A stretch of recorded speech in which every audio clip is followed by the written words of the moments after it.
Ntar giliran dulu Pak. Mas Dewo mau diambil tetap? Nggak jadi ya? Waktunya kurang karena Nggak jadi? Jadi, silakan Mas.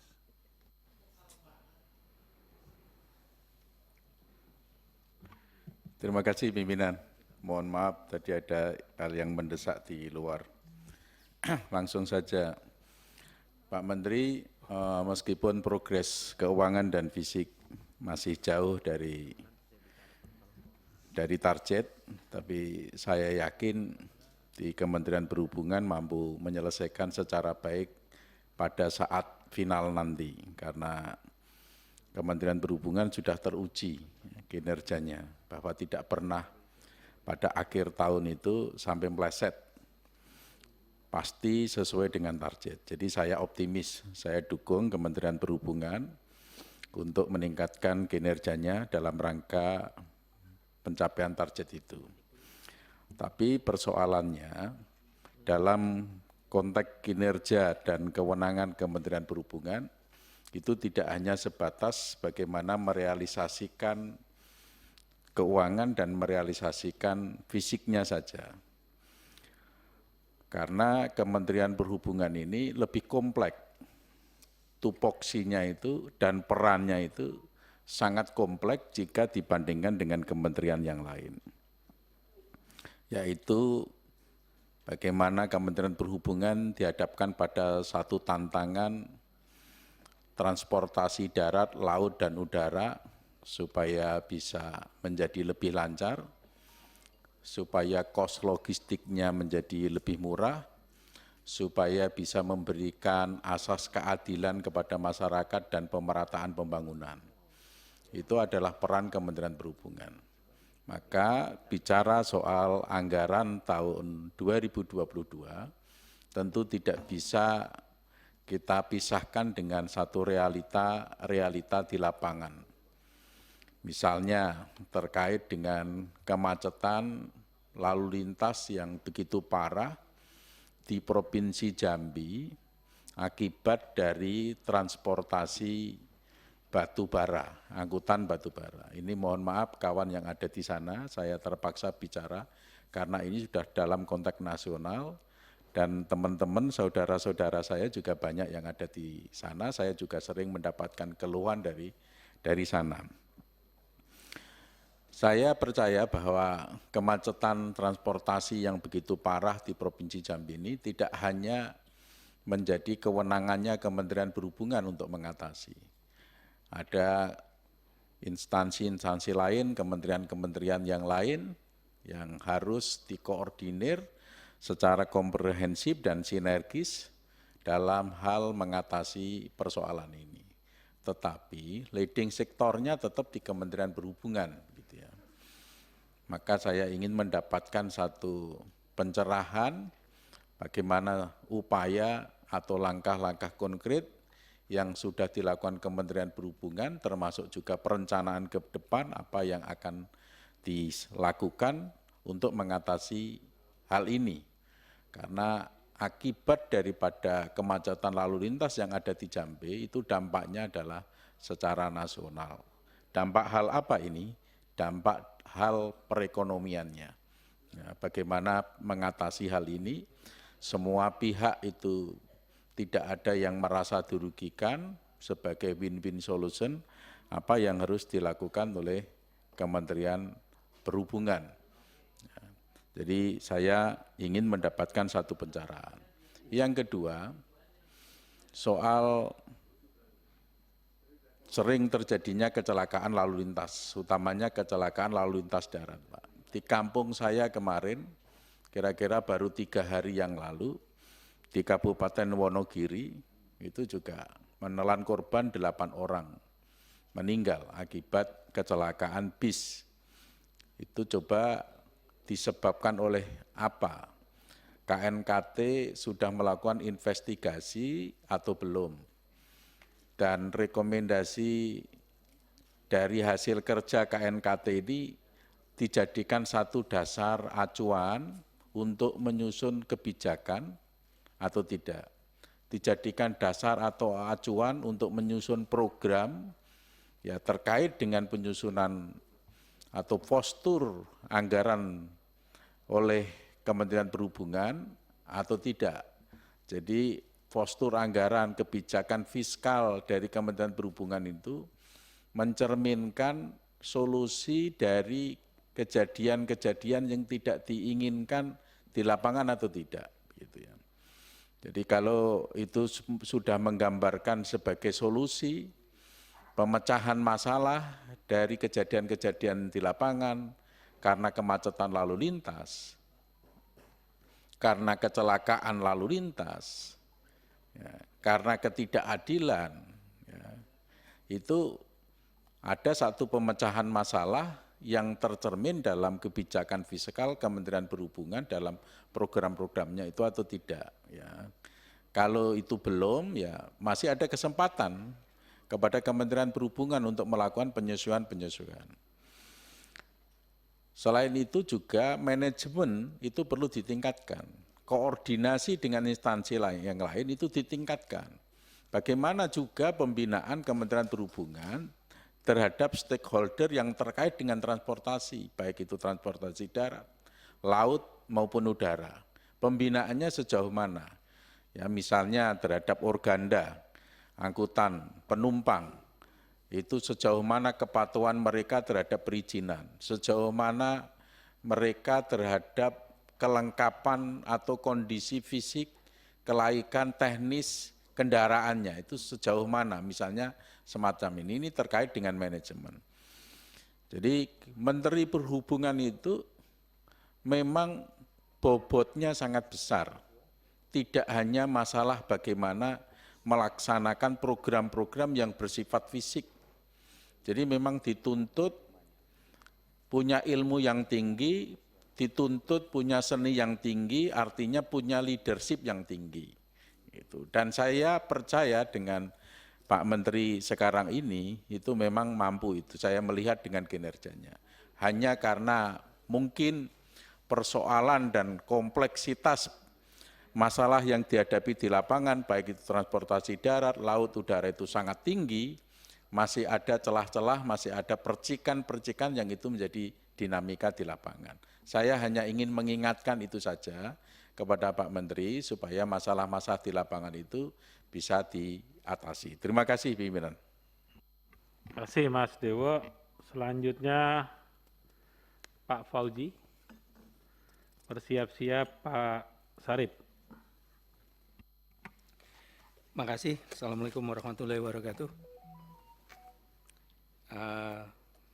Yang saya hormati Bapak Ketua dan para Wakil Ketua, teman-teman Komisi 5, Pak Menteri dan Bapak-Bapak sekalian dari Kementerian Perhubungan. Saya singkat-singkat aja Pak, ada beberapa hal yang ingin saya sampaikan, tapi mungkin saya lebih banyak di luar konteks yang sedang dibicarakan Pak, karena saya tadi agak terlambat datang. Yang pertama, saya ingin mengetahui Pak, sejauh mana Kementerian Perhubungan mempersiapkan segala sesuatunya secara umum saja Pak, dalam rangka Natal dan Tahun Baru Pak. Yang kedua, saya juga ingin mendapatkan informasi Pak, kalau saya mungkin sudah disampaikan tapi saya belum membaca di media ya, atau memang belum. Belum lama ini terjadi kecelakaan Pak ya, kebakaran kapal Mutiara Timur 1 rute Ketapang Lombok terbakar di perairan Bali Pak. Nah di sana berita yang saya baca belum disebutkan sebab musabab daripada kapal yang terbakar tersebut Pak. Kemudian yang ketiga,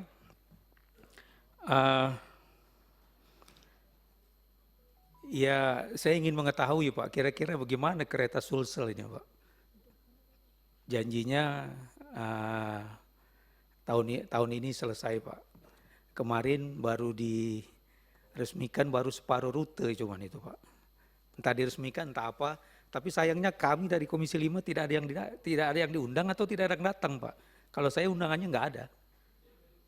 Gitu, kesan itu menjadi program provinsi gitu Pak. Kita tidak ada yang hadir satu juga Pak. gitu, rute baru Parepare kalau tidak salah. Masih ada separuh lagi dari Makassar itu Pak. Nah ini saya ingin mengetahui progresnya sejauh mana. Kemudian yang keempat Pak, kalau tidak salah saya lupa, saya sayang tidak mencatat Pak ya. Ada survei dari lembaga survei tentang maskapai penerbangan yang berhubungan dengan tentang bagasi Pak. Dan pokoknya maskapai penerbangan lah Pak ya, yang disurvei. Ada 5 maskapai penerbangan yang dianggap buruk pelayanannya Pak. 2 ada di Indonesia Pak. 1 Lion Air, kalau tidak kedua bukan AirAsia, yang anak perusahaannya Garuda itu apa Pak? Citylink. Nah saya ingin mengetahui ini Pak, bagaimana tanggapan Pak Menteri terhadap survei itu Pak? Karena survei itu sebenarnya ya bisa benar bisa tidak, tapi kalau kami merasakan ya kenyataannya begitu Pak. Gitu, 2 maskapai penerbangan ini kalau bicara pelayanan sangat memprihatinkan, bahkan sudah menjadi kebiasaan atau rutin yang namanya delay itu Pak. Dan delaynya tidak main-main, cukup lama dan sudah delay. Sama dengan batik Bu ya. Sudah di delay, tapi kita juga tidak penumpang tidak mendapatkan apa-apa. Padahal 2 jam setelah delay harusnya kan harus ada servis lah bagi pelayanan. Nah ini juga perlu disosialisasikan Pak, hak daripada penumpang pada saat survei lebih dari 2 jam sudah mendapatkan segala sesuatunya yang memang diatur oleh aturan gitu Pak. Kemudian yang berikutnya saya ingin mengetahui Pak, saya sangat senang Pak ya dengar berita Kertajati sudah dipakai untuk pemberangkatan umroh. Tapi mungkin akan lebih lengkap Pak, mungkin atau boleh disampaikan Pak ya, karena saya terlambat. Sudah rutin atau belum? 1 hari misalkan berapa gitu. Ini kan nanti coba kita studi komparatifkan dengan luas bandara gitu. Ini sudah maksimal atau belum? Kalau belum bagaimana memaksimalkannya? Yang terakhir Pak, ya terus terang saja Pak, saya mungkin teman-teman Komisi 5 Pak, mengapresiasi lah Pak, Bapak terhadap kami yang ada di Komisi 5 ini dengan tahun 2023 membuka ruang memperhatikan Undang-Undang MD3 itu Pak. Gitu ya, tapi sekedar diinformasikan Pak, boleh katakan mungkin hampir 60-70% tidak ada di dapil kami Pak. Gitu. Ya karena alasannya perencanaan Pak. Nah jadi yang tadinya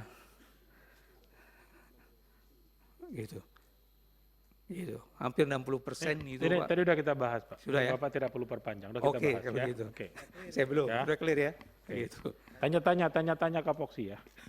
Oke, baik, supaya tidak diperpanjang. Baik, Oke. silakan.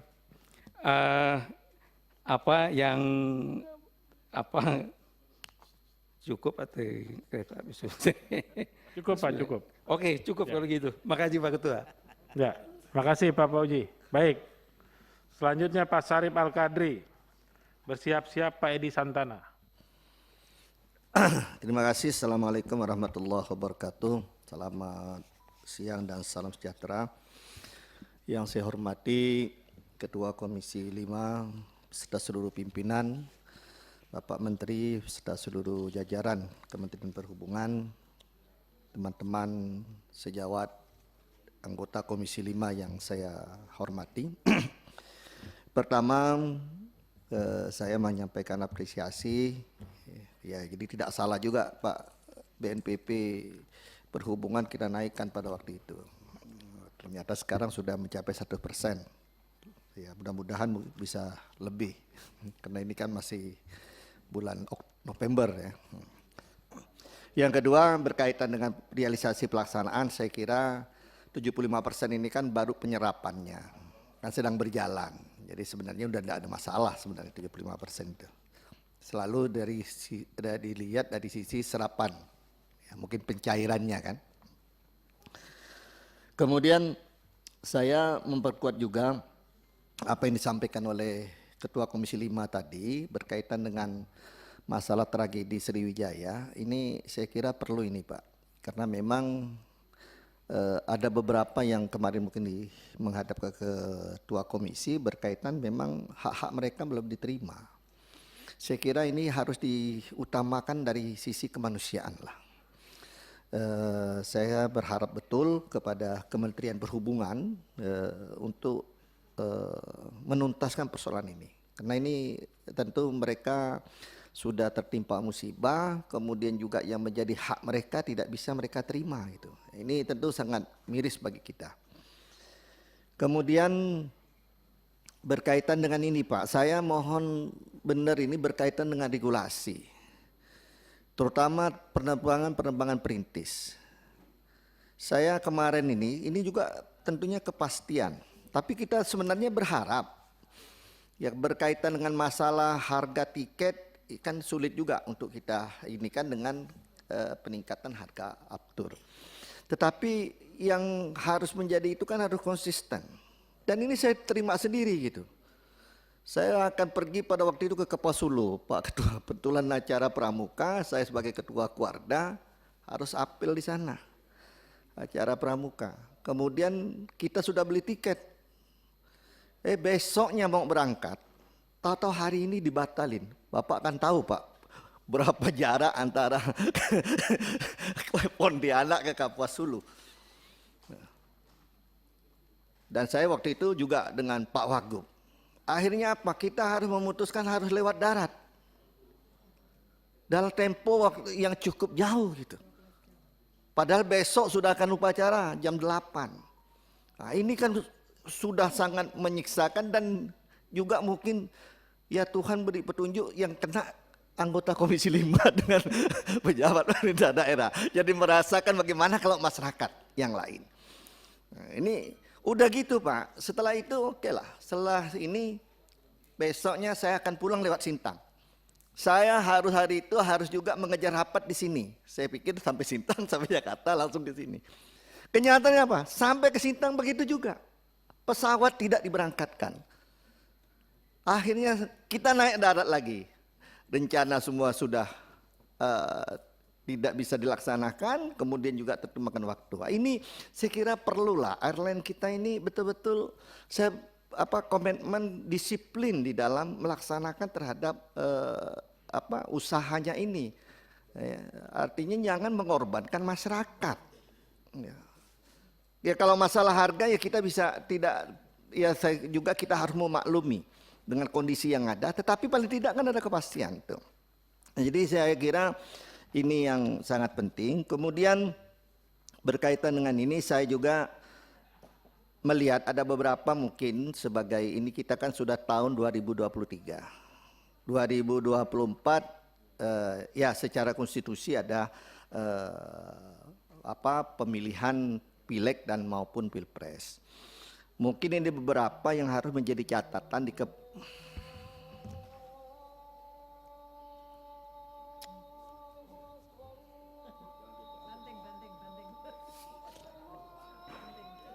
Aduh.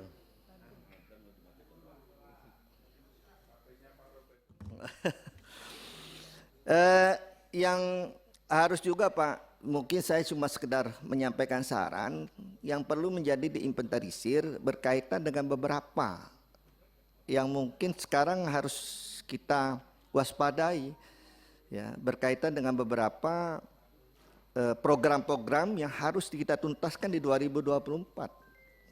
Ya, kalau tidak bisa jadi satu proyek yang mangkrak. Kemudian selain itu ya tentu tadi berkaitan dengan kereta cepat. Yang sekarang ini kan sudah dibiayai, udah masuk APBN ini Pak. Jadi pihak dari yang semula B2B jadi sekarang masuknya kepada pemerintah. Saya kira ini perlu juga harus diperjelas. Walaupun sebenarnya kita di sini regulasinya, karena ini kaitannya dengan udah BUMN, tetapi secara regulasi kan tetap di kita Pak, kaitan dengan ini. Nah, kemudian berkaitan dengan operasional pelabuhan Patimban itu itu kan perlu juga kita dorong selain dari Kertajati. Lantas berkaitan dengan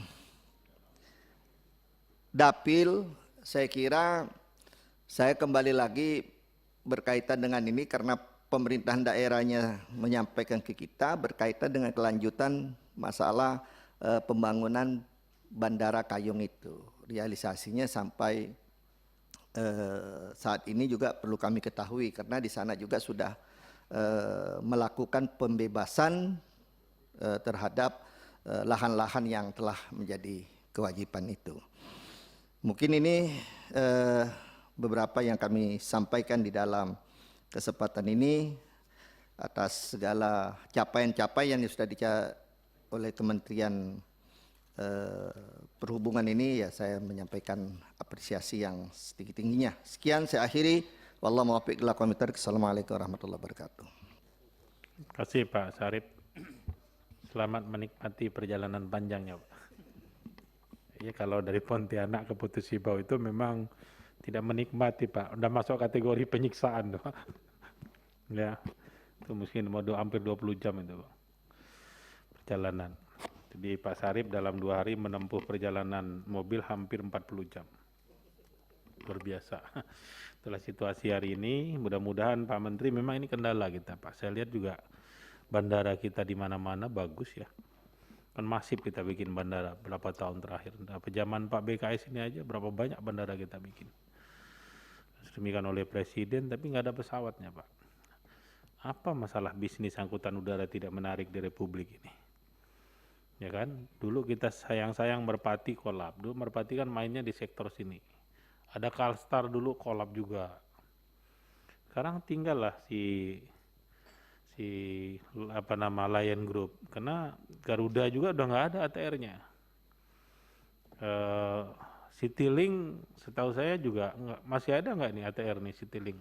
Masih ada ya, tapi nggak ada terbang nih. Minim lah, tidak menyelesaikan masalah. Ini memang perlu dikaji juga, kita pengen tahu juga nih Pak Menteri, kenapa bisnis ini menjadi tidak menarik. Ya, sehingga banyak bandara yang sudah kita bangun tidak berfungsi sebagaimana mestinya. Baik, terima kasih. Selanjutnya Pak Edi Santana, bersiap-siap Ibu Novita. Terima kasih. Assalamualaikum warahmatullahi wabarakatuh. Pimpinan Komisi 5 yang saya hormati dan beserta teman-teman anggota Komisi 5 DPR RI. Pak Menteri, maaf Pak saya agak di belakang. Tadi datang, zoom dulu tadi sebelumnya Pak. Beserta seluruh jajaran, Selon 1 dan semuanya ya. Pertama, langsung saja saya mengenai Bandara Silampari Pak. Terima kasih Pak Menteri. Jadi sudah tadi banyak keluhan, tidak ada yang terbang, Silampari sudah terbang lagi Pak. Dan kita sama-sama kemarin itu diundang saya ya. Tapi hanya dari 2 penerbangan dulu sebelum COVID, sekarang hanya 1 dan itu tidak setiap hari. Nah, saya mendengar bahwa di situ untuk membeli tiket sudah antrian juga. Apakah betul itu gitu? Nah, kalau betul berarti ditambah dong harinya gitu. Tidak seminggu 4 kali atau 3 kali. Jadi setiap hari. Nah ini dan juga sudah ada anggaran untuk pelebaran apron gitu ya, tambahan gitu. Yang tadi sudah sebelumnya juga sudah disetujui kalau tidak salah itu. Tapi masih kurang itu Pak. Jadi sekitar 30 kalau nggak salah 30 miliar, tapi kebutuhan sendiri 50-an gitu. Nah yang kedua Bandara Atung Bungsu Pak. Atung Bungsu Pagararam Pak Menteri, itu saya mendengar juga ada informasi sudah tender, tapi anggarannya belum tersedia, lebih kurang 20 miliar. Nah ini kenapa gitu, kurang, sedangkan tadi ada pergeseran kan, sisa lebih anggaran bisa masuk ke sana juga barangkali.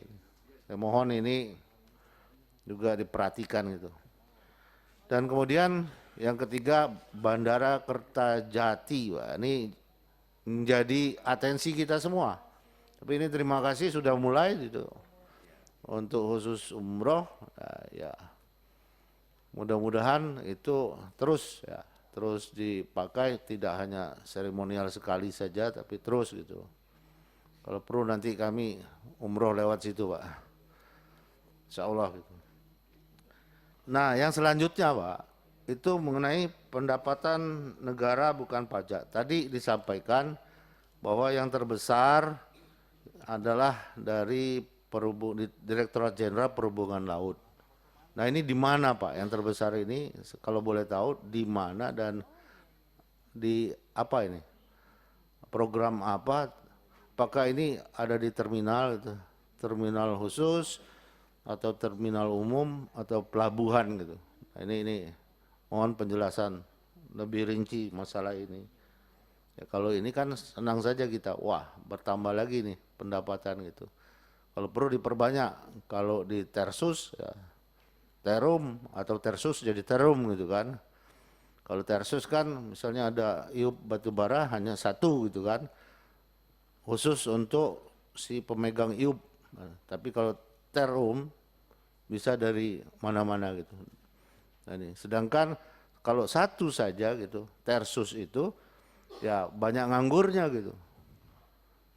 Terminal khusus itu. Setelah ada loading kan, tapi banyak jam yang kosong gitu. Lebih baik dijadikan terminal umum gitu. Bisa dari mana-mana. Nah, kemudian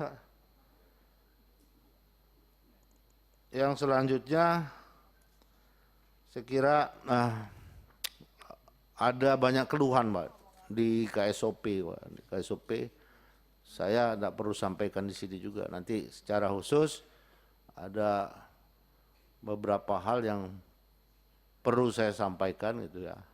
Nah, ini nanti langsung saja tolong dengan Dirjen, Pak Dirjen mana ya? Perhubungan Laut. Nah, kalau tidak salah sudah beberapa surat juga saya sampaikan gitu ya. Nah, ini belum ada jawaban gitu ya. Tapi nanti secara khusus bisa fasilitasi, saya perlu bicarakan. Saya mohon izin Pak pimpinan gitu ya. Terima kasih, saya kira ini yang dapat saya sampaikan dan mohon maaf kalau ada kekurangan. Billahi taufiq wal hidayah. Wassalamualaikum warahmatullahi wabarakatuh. Terima kasih Pak Edi Santana dari Wong Kitogalo juga ini. Serupanya Pak Edi Santana ini dulu pernah jadi ketua DPD PDI Perjuangan, Pak. Baru tahu saya. Cerita-cerita kemarin. Maksud saya mudah-mudahan daftar kembali pemilu yang akan datang.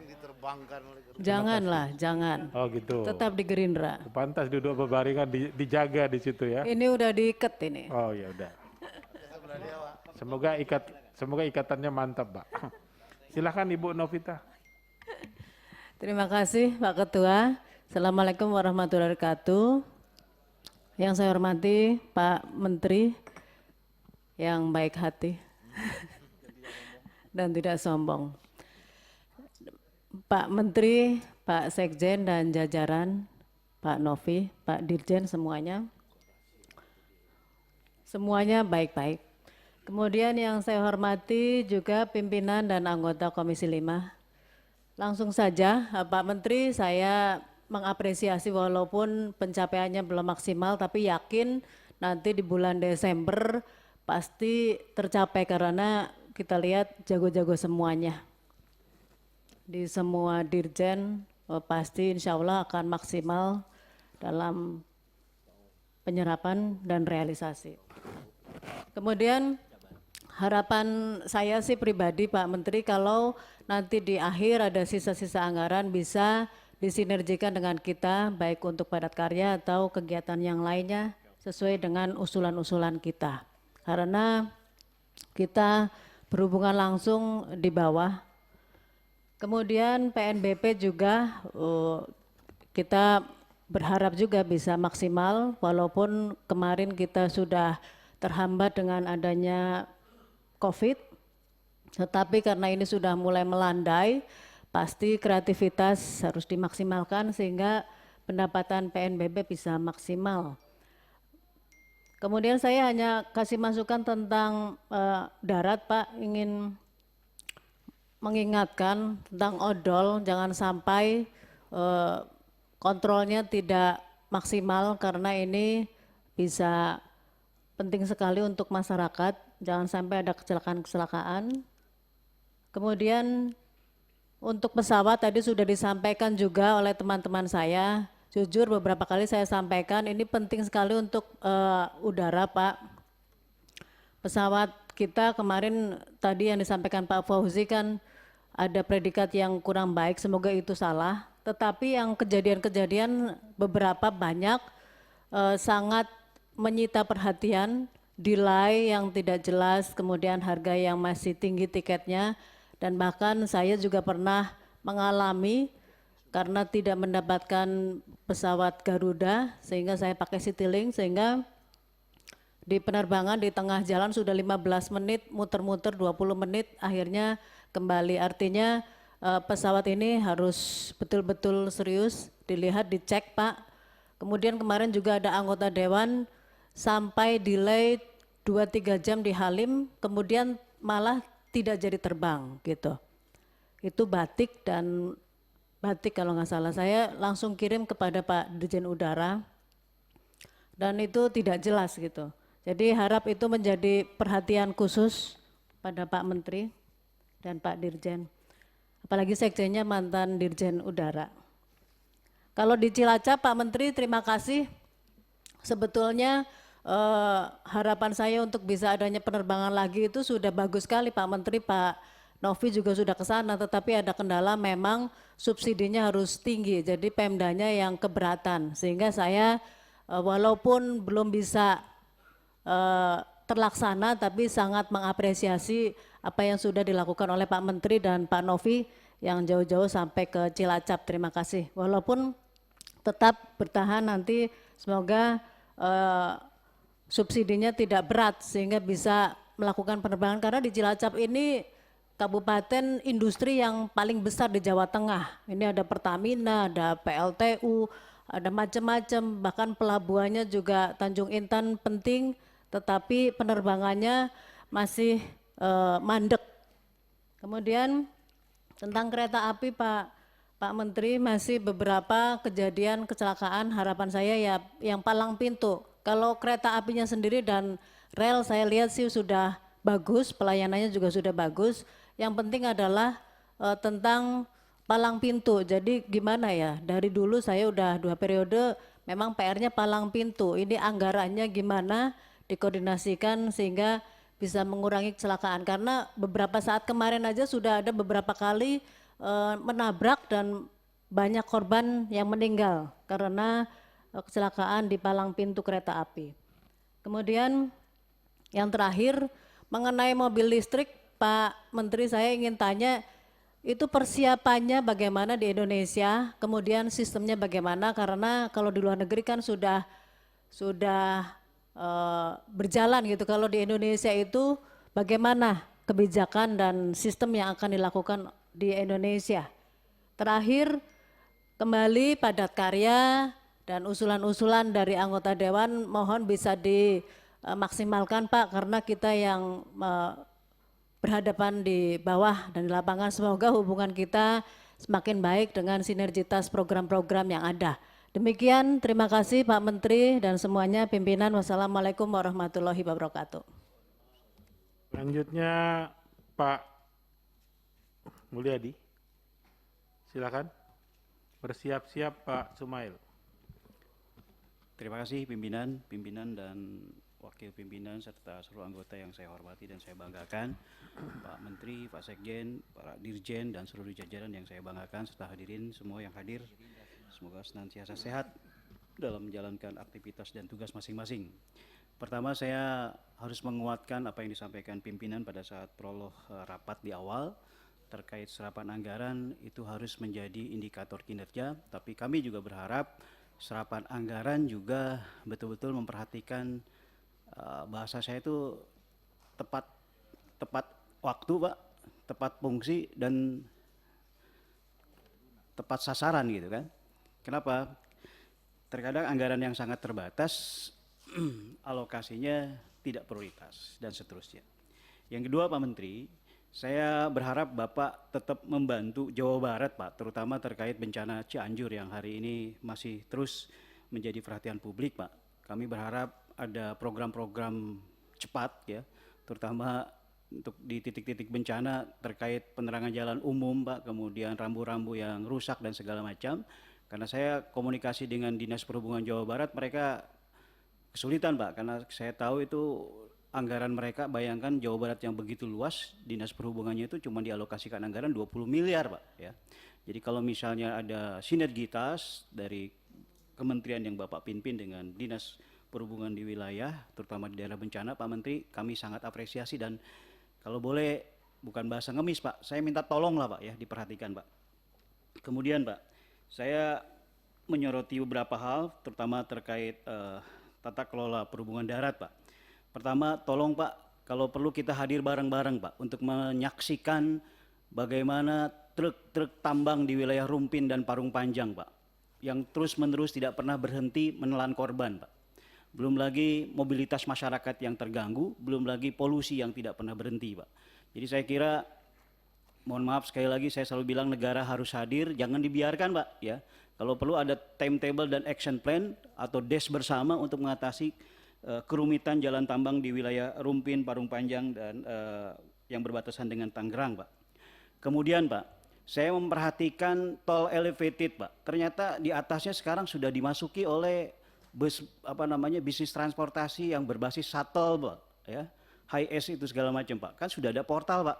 Saya kira harusnya kecepatan elevated itu, mohon maaf, Pak, mungkin saya beresiko nih dengan para pengguna shuttle moda transportasi Jakarta-Bandung, Pak. Tapi kalau misalnya kendaraan umum juga masuk ke elevated, saya kira itu malah berpotensi memperpadat jalur yang di atas, Pak. Saya kira kalau misalnya public transportation ya sudahlah, nggak apa-apa di bawah semua, Pak, gitu. Kalau di atas ya maksimalkan saja untuk mobil-mobil pribadi, Pak, supaya mobilitasnya lebih baik, Pak. Kemudian, Pak, di wilayah pengembangan pemukiman, Pak, di kawasan Jabodetabek, ini saya mungkin concern ke BPTJ, Pak, ya. Itu tolong diantisipasi, Pak. Kenapa? Karena perkembangannya luar biasa, akhirnya menimbulkan titik-titik macet baru. Dan saya juga tanyakan apa kabar KNKT terhadap kajian kecelakaan bis tangki Pertamina yang mengorbankan belasan orang itu, Pak. Kita waktu saya datang ke lokasi, kita masih nunggu hasil kajian KNKT. Nah, kalau boleh, Pak, kami diberikan laporan, Pak, gitu. Dan kalau koordinasi di level Jabodetabek tidak maksimal, itu dampaknya luar biasa, Pak, karena kepadatan penduduk yang luar biasa, Pak. Seperti contoh misalnya, saya analisa dalam bahasa awam, ternyata pembukaan median di depan satu properti besar itu ternyata tanpa sepengetahuan BPTJ, Pak, ya. Padahal itu mungkin harusnya dalam konteks AMDA lalu lintas itu tidak boleh dibuka, Pak. Nah, itu mungkin saya kira peningkatan koordinasi dengan wilayah juga harus diperkuat, Pak Menteri. Kemudian, Pak, terkait kereta cepat, Pak, saya dapat tugas dari pimpinan untuk melakukan kunjungan spesifik terhadap stasiun di Padalarang. Paparan dari kereta api, dari PT KAI, dari kereta cepat, wah itu keren-keren, Pak. Tapi masalahnya, saya kira lintas koordinasi kementerian dan lembaganya kurang maksimal. Kenapa? Kita mau mengakses stasiun kereta cepat, tapi menuju stasiunnya nggak pernah cepat, Pak. Karena itu masuki pasar Padalarang, Pak, macet. Dan itu saya lihat tidak ada geliat pembangunan untuk membuka akses baru misalnya terhadap stasiun kereta cepat itu, Pak. Jadi saya kira itu juga perlu dikoordinasikan, Pak, dengan Badan Pengatur Transportasi Daerah, Pak, supaya ada usulan lah, supaya nanti aksesabilitas terhadap stasiun kereta cepat itu bisa semakin baik, Pak. Kemudian, Pak, izin, saya mengapresiasi dan berterima kasih, Pak, terkait beroperasinya Kertajati. Nah, ini yang ingin saya perdalam barangkali kalau teman-teman sudah mengapresiasi itu, dan saya juga sangat bahagia, Pak, Kertajati berfungsi. Saya minta mungkin Bapak membuat kajian, Pak, terhadap indikasi benturan kepentingan atau perang kepentingan antara Hussein Sastra Negara dengan Kertajati, ya. Jangan sampai kemudian proses migrasi atau hijrahnya Hussein misalnya tidak semulus misalnya Polonia ke Kuala Namu, Pak, gitu. Ya, kembalikan saja fungsi bandara militer itu, tapi kalaupun misalnya harus ada konversi dalam tanda petik misalnya kepentingan Angkatan Udara, saya justru mengusulkan kalau Bapak berkenan, itu traffic menuju Jakarta, Pak, dari pagi itu, kalau dari arah Bogor itu luar biasa, Pak. Bahkan saya ke Pak Menteri PUPR mengusulkan kalau perlu Jagorawi itu ada elevated. karena macetnya sudah tidak pernah selesai itu Pak ya. Nah saya kira Kementerian Perhubungan barangkali untuk mengurangi potensi kemacetan itu barangkali ada kajian Atang Sanjaya Bogor dikaji saja Pak itu untuk dijadikan juga kerjasama sebagai bandara komersial Pak untuk membendung penumpang-penumpang yang datang dari arah Sukabumi, Cianjur dan seterusnya Pak, terutama dari wilayah Bogor dan wilayah yang berbatasan dengan Tenjo, Tangerang juga mungkin bisa mengakses menuju Atang Sanjaya saya kira Pak ya. Itu hal-hal yang menjadi perhatian Pak. Sekali lagi kami mengapresiasi apapun yang sudah Bapak capai dan kita terus bersinergi supaya negeri ini menjadi terus lebih baik. Pimpinan terima kasih, sehat selalu, akhirul kalam. Assalamualaikum warahmatullahi wabarakatuh. Terima kasih Pak Mul. Pak Sartono silakan. Bersiap-siap Pak Sahrul Yadi. Terima kasih Ketua, Wakil Ketua yang saya hormati, anggota Komisi 5 yang saya hormati, Pak Menteri Menteri Perhubungan, berikut jajarannya yang saya hormati. Saya ingin menyuarakan kembali dari dapil saya tentang pembangunan stasiun kereta api Madiun. Tahun 19 sebelum Covid, kami bersama Balai Kereta Api mengadakan rapat koordinasi bersama wali kota untuk membicarakan pembangunan tentang stasiun kereta api. Saya melihat itu sangat mungkin karena stasiun kecil di kanan kirinya itu sudah terbangun semua. Tinggal di Madiun yang belum terbangun. Belum terbangunnya itu kemungkinan karena lahannya sempit. Oleh karena itu saya selaku anggota DPR koordinasi dengan wali kota meminta jalan di sebelahnya yang lebarnya kurang lebih 16 meter, jadi jalan stasiun dan jalan Bliton. Dalam rapat itu oke. Wali kota juga oke untuk memindahkan jalan di sebelahnya. Kebetulan di sebelahnya itu asetnya kereta api. Jadi saya face to face dengan wali kota itu gampang diatur penjelasannya wali kota tentang aset. Aset itu semua kan milik negara. Ngapain harus sulit? Nah, ini yang terjadi di Madiun, gitu ya. Tapi karena Covid, akhirnya proyek itu tidak berlanjut. Tetapi hibah jalan Pemkot Madiun ke stasiun, yang jalan stasiun masih utuh, jadi tidak ada perubahan dan sebagainya. Yang sebagian jalan Bliton itu sudah dirusak dan dipindahkan ke sebelahnya atau dengan kata lain jalan baru. Sebenarnya Kota Madya dalam hal ini tidak bersikukuh demi keindahan pembangunan stasiun. Karena stasiun Madiun ini dengan dapat hibah tanah selebar 16 meter kali sepanjang jalan itu sudah luar biasa dan tentu secara arsitektur pembangunan stasiun itu menjadi leluasa gitu ya. Belum lahan parkir di sebelahnya. Oleh karena itu karena Covid sekarang ini sudah tidak ada ya atau berkurang banyak, tolong program pembangunan stasiun Kota Madiun itu ditinjau kembali atau apalah namanya gitu ya.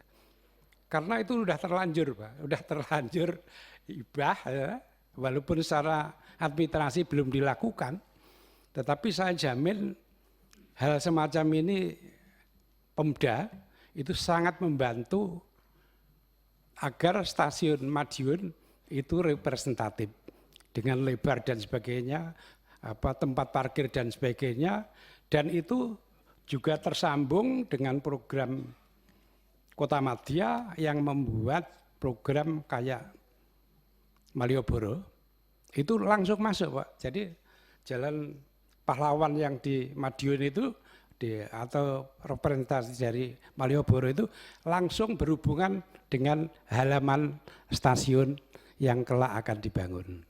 Itu aja Pak dari saya, mohon untuk diperhatikan. Terima kasih. Terima kasih Pak Suartono. Pak Sahrul Aidi, nanti Pak dilanjutkan oleh Pak Sumail. Silakan Pak Sahrul. Ya, terima kasih Ketua. Tadi beberapa catatan sudah disampaikan oleh anggota, mungkin tidak saya ulang lagi. Hanya dari program yang ada di tahun 2022 dan mungkin juga ada 2 tahun sebelumnya yang sempat menjadi diskusi kita waktu pembahasan RAPBN kemarin, yaitu program BTS Pak. Kami ingin mendapatkan evaluasi dan laporan tentang program by the service ini yang didapatkan oleh 10 kota kalau tidak salah kemarin. Yang sebelumnya itu ada 5 kota. Nah targetnya itu dalam bentuk kinerjanya tercapai tidak? Dengan mengurangi kemacetan dan juga pelayanan bagi transportasi umum bagi masyarakat untuk 10 kota yang ada di Indonesia. Dan memang menjadi perbincangan kemarin karena ada beberapa kota yang kita usulkan belum bisa masuk. Nah barangkali bentuknya supaya untuk keadilan ke depannya seperti apa. Kemudian kemarin saya ditelepon oleh Bupati Indragiri Hilir Pak. Di sana ada Bandara Tempuling. Nah, dulu diamanahkan kepada daerah untuk menyelesaikan asetnya dan beliau nyampaikan ke Pak Menteri langsung kapan Pak Menteri bisa menerima Bupati Indragiri Hilir ini untuk menyerahkan aset tersebut ke pemerintah pusat. Mudah-mudahan ada waktu dan saya diminta untuk mendampingi agar bisa dikelola. Ini potensial. Untuk daerah Riau sesungguhnya yang paling jauh jaraknya sekarang ini dalam kondisi sekarang itu dan memungkinkan untuk dimanfaatkan bandara ini dari 3 atau 4 bandara yang dibangun oleh daerah adalah Bandara Tempuling. Karena jaraknya dari Pekanbaru cukup jauh Pak, lebih kurang 9 jam naik darat dan jalannya cukup parah ya. Kemudian yang ketiga adalah tentang program yang terkomunikasikan dengan kami untuk 2023 Pak. Ada dermaga sungai yang menjadi aspirasi masyarakat. Hanya saja DED-nya ini dibuat oleh daerah, tetapi DED tersebut tidak sesuai dengan mungkin standar. Nah mudah-mudahan Pak tetap kita bangun dan ada peluang untuk memperbaiki atau merevisi DED. Itu saja Ketua, terima kasih. Assalamualaikum warahmatullahi wabarakatuh. Si Pak Sahrul, silakan Pak Sumail. Terima kasih Pak Irwan. Assalamualaikum warahmatullahi wabarakatuh dan selamat siang serta salam sejahtera. Pimpinan dan segenap anggota, Pak Menteri, Pak Sekjen dan seluruh jajaran yang saya hormati. Tadi sebenarnya sudah banyak yang disampaikan atau catatan-catatan daripada Bapak dan Ibu para anggota. Tentu saya juga mengapresiasi terhadap capaian, kinerja, dan serapan anggaran. Ini cukup membanggakan bagi kami. Ya, tahun-tahun ke depan tentu bisa ditingkatkan, minimal dipertahankan Pak Menteri. Catatan lain kaitan dengan beberapa bandara-bandara yang telah dibangun Pak Menteri. Kan? Saya minggu lalu pulang ke dusun, di Sumatera Selatan, tepatnya di Kabupaten Musi Banyuasin. Ada bandara di sana sudah hampir 10 tahunan lebih barangkali dibangun namun belum beroperasi hingga saat ini. Nah tentu ini kan mubazir Pak. Tujuan pemerintah pusat melalui Kementerian Perhubungan dengan dibangunnya bandara itu agar koneksitas antar daerah itu tersambung dengan baik dan mempercepat pertumbuhan ekonomi. Juga ada bandara-bandara perintis yang bulan 4 tempo hari kalau tidak salah di Madura juga diresmikan oleh Pak Menteri bersama Pak Presiden. Akan tapi rutenya atau jadwal-jadwal penerbangannya hampir tidak ada yang saya dengar dan hanya dilandasi oleh pesawat-pesawat yang seolah-olah bahwa itu menjadi bandara private. Kayak gitu. Jember juga demikian. Banyuwangi yang tadinya, Banyuwangi dapil saya Pak. Tiap hari itu 4-5 flight, hari ini cuma 1 flight saja Pak. Nah belum lagi kita hadapi bahwa harga tiketnya yang melonjak. Teman tadi juga bercerita, saya kira juga saya akan menyampaikan, biasanya saya ke Banyuwangi, saya selalu naik kelas ekonomi Pak Ketua, karena kalau naik kelas bisnis nanti saya ditegur sama Pak Ketua, katanya tidak merakyat ya itu kan. 800 hingga 900 ribu, tapi hari ini sudah hampir 2 juta Pak, itu kelas ekonominya. Nah ini agak sedikit di tengah masyarakat yang baru mulai pulih dari COVID, pulih lebih cepat, bangkit lebih kuat, akan tapi diterpa dengan harga tiket yang sedemikian tinggi. Maka lagi-lagi bahwa harapan kita dalam rangka untuk percepatan pemulihan ekonomi ini tidak segera terrealisasi. Nah bagi kementerian, harapan saya bahwa tolong dicarikan jalan keluar Pak ini. Kan? Tolong dicarikan jalan keluar agar bandara-bandara yang kita sudah bangun itu fungsinya optimal. Banyuwangi Surabaya juga sudah tidak ada, padahal statusnya bandara itu bandara internasional. Ada harapan dari pemerintah daerah setempat agar bandara Banyuwangi Belimbing Sari itu dijadikan untuk embarkasi umroh, sehingga bisa mencakup areal di daerah Tapal Kuda dan sekitarnya, daerah Jawa Timur ke timur dan Bali bagian barat itu bisa masuk di sana Pak Menteri. Terus yang ketiga, ada beberapa terminal-terminal Pak, bus antar kota, antar provinsi juga sudah tidak terawat dengan baik. Kalau di Palembang ada terminal Karya Jaya, terus kemudian di Betung Pak Menteri, saya kemarin lewat sana juga via darat, dari Palembang menuju ke Muba, itu di Betung, ya bis juga sudah tidak masuk sana lagi Pak. Kalaupun misalnya harus diserahkan atau mungkin itu sudah tanggung jawab daerah, saya masih belum paham statusnya, agar maintenance dan perawatan itu sehingga betul-betul terminal itu berfungsi untuk di mana tempat orang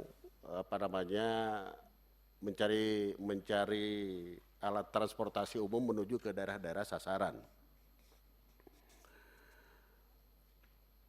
Saya juga sependapat dengan kawan-kawan tadi yang menyoal tentang ada rating salah satu maskapai kita Pak yang grade-nya atau nilainya itu cukup bikin kita sedih lah seperti itu. Nah barangkali nanti pimpinan perlu dipanggil maskapai itu sehingga kemudian tidak ada tampilan ke dunia internasional bahwa begitu orang-orang mau masuk ke Indonesia ini merasa tidak aman, merasa tidak nyaman dan keselamatannya terancam apabila menggunakan maskapai tersebut. Demikian saya kira pimpinan dan Pak Menteri. Assalamualaikum warahmatullahi wabarakatuh. Salam Pak Sumail, terima kasih. Pak Irwan, silakan Pak Irwan. Ya, terima kasih pimpinan. Pimpinan Komisi 5 yang saya hormati serta rekan-rekan Komisi 5 yang saya banggakan.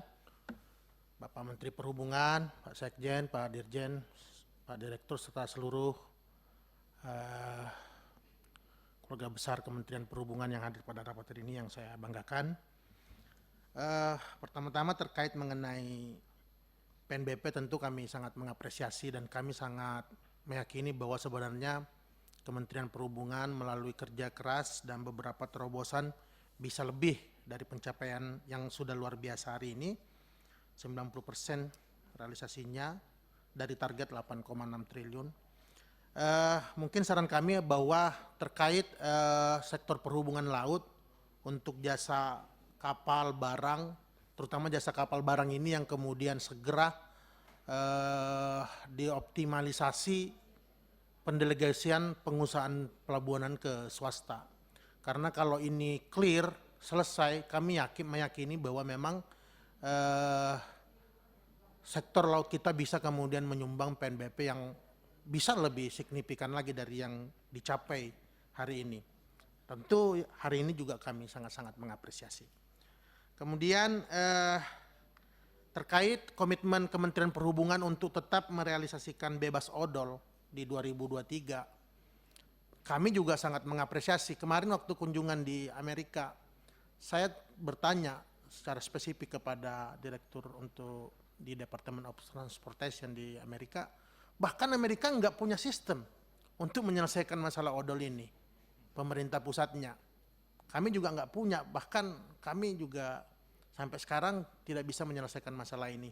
Nah, maksud saya bagaimana Kementerian Perhubungan memastikannya kalau di 2023 Kementerian Perhubungan juga masih kemudian optimis untuk realisasi bebas odol ini. Sementara ada beberapa ada beberapa kontra dari berbagai pihak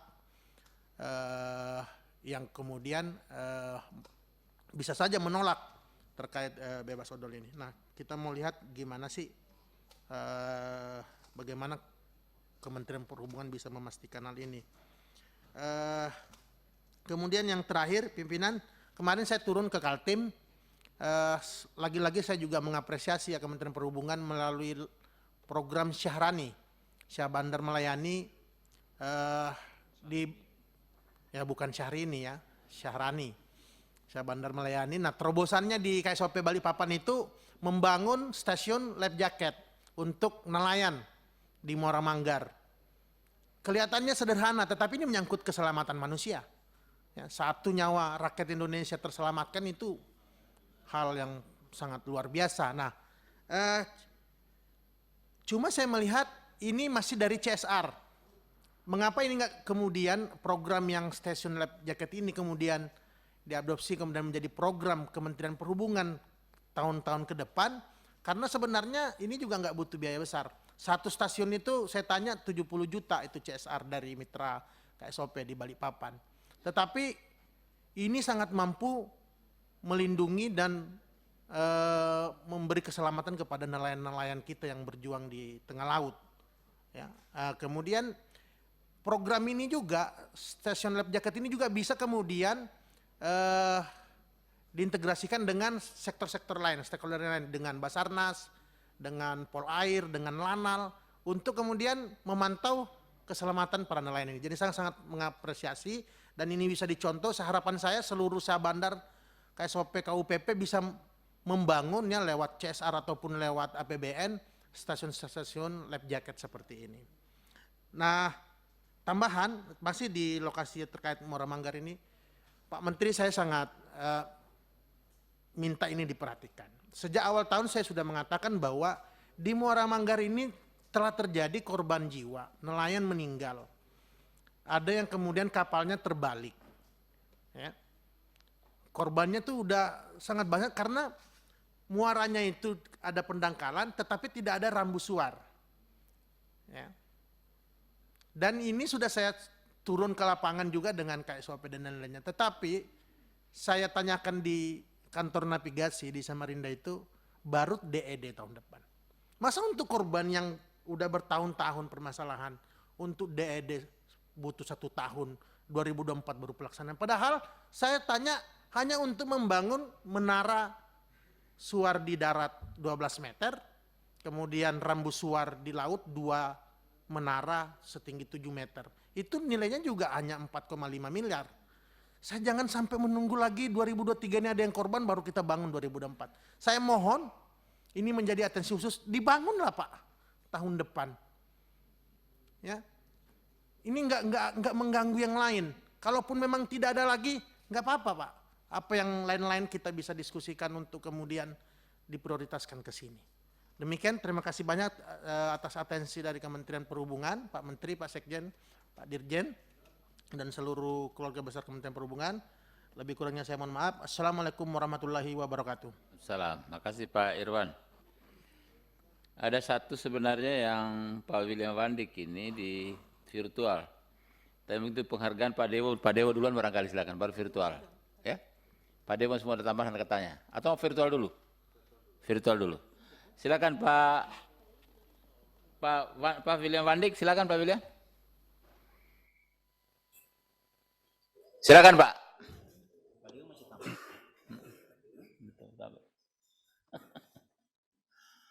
Pak William silakan. Baik Pak Ketua dan juga Bapak Ibu anggota Komisi 5 yang diberkati Tuhan Yang Maha Kuasa. Pada kesempatan agenda evaluasi pelaksanaan APBN 2022 dan penyerahan hasil kompilasi kunjungan kerja pada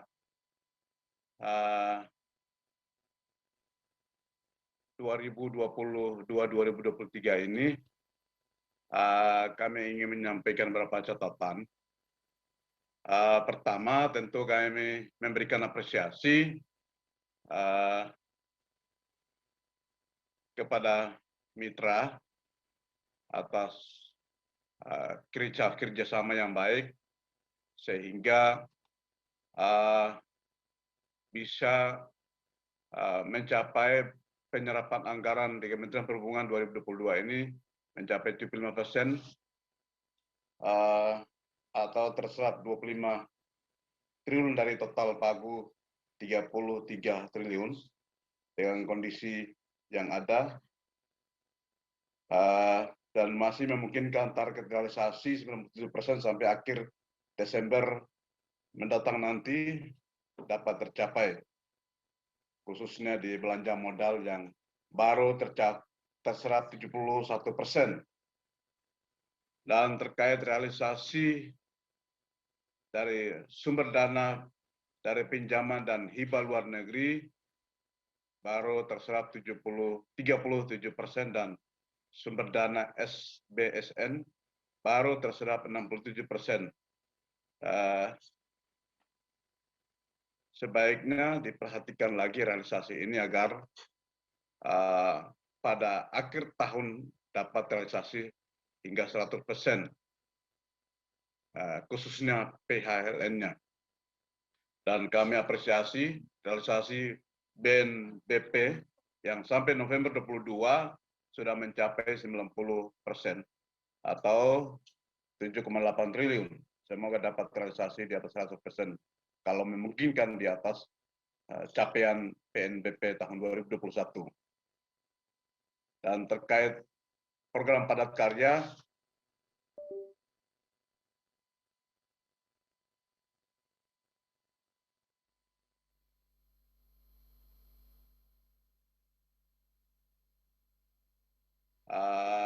lebih baik lagi pelaksanaannya pada tahun 2023 mendatang. Dan terkait dengan pengoperasian Bandara Kertajati untuk penyelesaian ibadah umroh, sudah berapa jumlah jemaah umroh yang diangkut melalui Bandara Kertajati ini, progres pengoperasian ini hanya untuk kegiatan ibadah umroh saja atau direncanakan untuk ibadah haji 2023 mendatang nanti. Dan terkait dengan kereta api cepat Jakarta-Bandung, mungkin perlu juga disampaikan sudah sejauh mana perkembangan pembangunan infrastrukturnya, apakah masih kekurangan dananya sampai program pengoperasian 100% pada tahun 2023 nanti. Jangan sampai terjadi perdebatan panas kembali proyek KCJB ini pada tahun 2023. Bisa dipersingkat Pak William?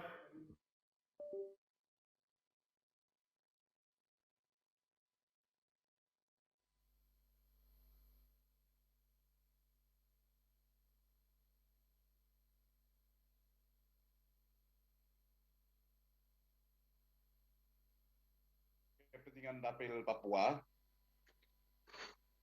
itu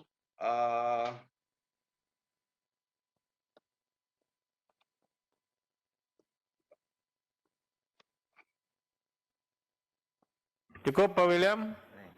Ya, sedikit ini Nah. sebagai berikan dapil.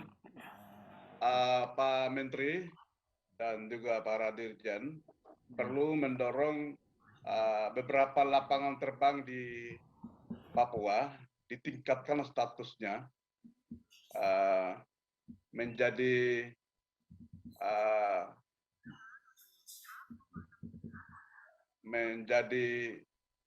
bandara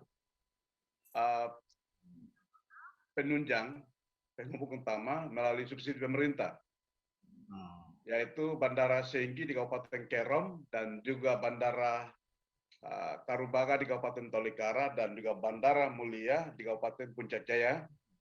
Ini perlu ditingkatkan menjadi bandara penyangga untuk wilayah Papua, baik di Pegunungan Tengah maupun di pesisir dan juga kepulauan. Dan juga tambah volume penerbangan jembatan udara Timika Wamena perlu ditambahkan, dan juga Jayapura Wamena dan Jayapura Karubaga. Ini seiring dengan peningkatan jumlah penumpang, perlu dilakukan penambahan jumlah penerbangan dari Timika Wamena, Jayapura Wamena, dan juga Jayapura Karubaga. Dan juga untuk pelabuhan dan bandara komersial yang ada di Papua juga perlu diperhatikan. Dan yang berikut itu selama ini kapal-kapal yang rusak di seluruh pelabuhan dan dermaga di Papua selama ini dibawa keluar, dibawa ke Jawa, dibawa ke Makassar, kadang juga membutuhkan waktu dan biaya yang begitu besar, sehingga diharapkan supaya di Jayapura itu perlu ada pembangunan rel dan dok untuk kalau ada kerusakan kapal bisa diperbaiki di Jayapura. Tidak harus dibawa ke luar seperti yang selama ini terjadi. Dan berikut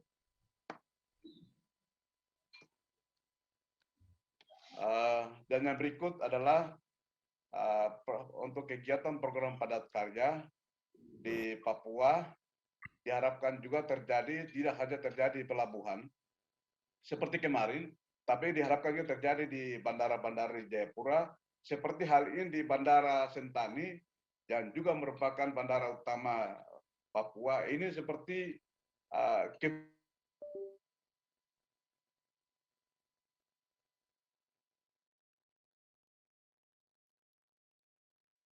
di tengah-tengah bandara yang begitu ramai, tapi kiri kanannya ditumbuhi rumput, sebentar lagi jadi hutan. Jadi kalau bisa program padat karya ini difungsikan, tidak saja di Bandara Sentani Jayapura, tapi juga bandara-bandara lain di Timika, di Wamena, dan lain-lain. Ya, pada kesempatan ini itu saya bisa dapat kami sampaikan, dan kalau memungkinkan sebentar kami akan tambahkan lagi. Sekian, terima kasih. Ya, semoga tidak ditambahkan lagi kali ini, Pak. Kita tunggu di rapat berikut. Kita kangen Pak William ini.